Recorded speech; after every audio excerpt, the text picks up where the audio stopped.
Здравейте на всички! В предишния ни клип видяхте как бяха първите настройки на машината. Сега искам да ви покажа как да си направим хубав каймак на кафето. Това са кафенца, това е млякото. Сега искам да пусна едно експресо, но преди това искам да ви покажа как може да си направите хубав плътен каймак. Има една финна настройка, която е тук под капака на кафето. Тук има едно копченце, което се завърта, само да светнем, се завърта на тънко или малко по-дебело смилено на кафето. За да направим тази настройка, трябва първо да натиснем копчето надолу и да го завъртим.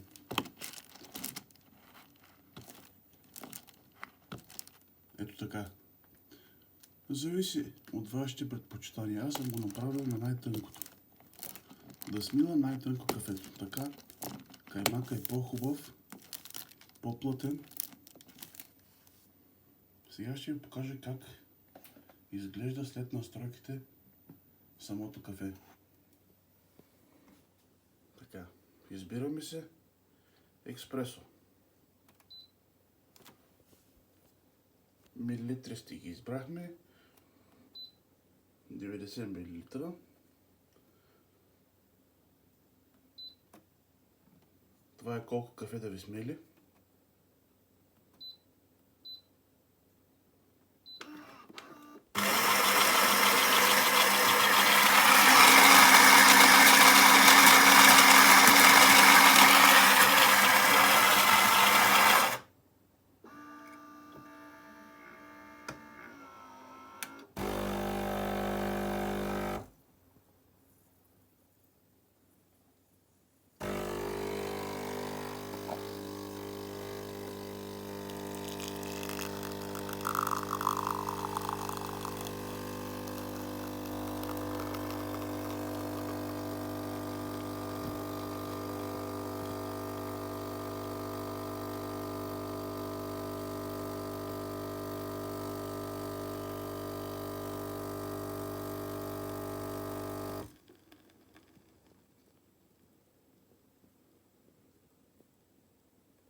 Сега искам да ви покажа как можем да направим едно лате мачято, примерно.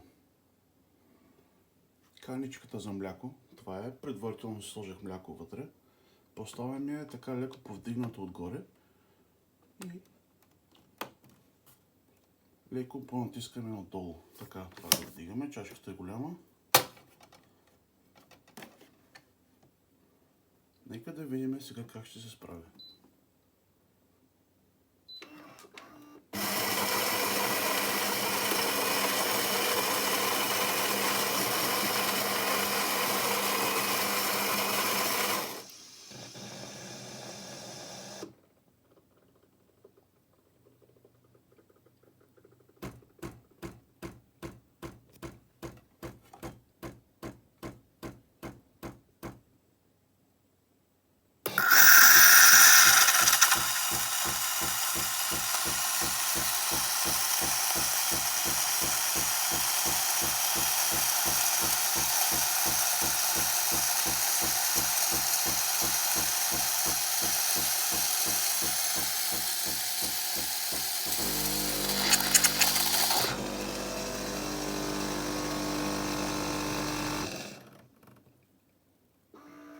Спрях го, защото чашката е малка, а кафе млякото мисля, че ще да пусне малко повече.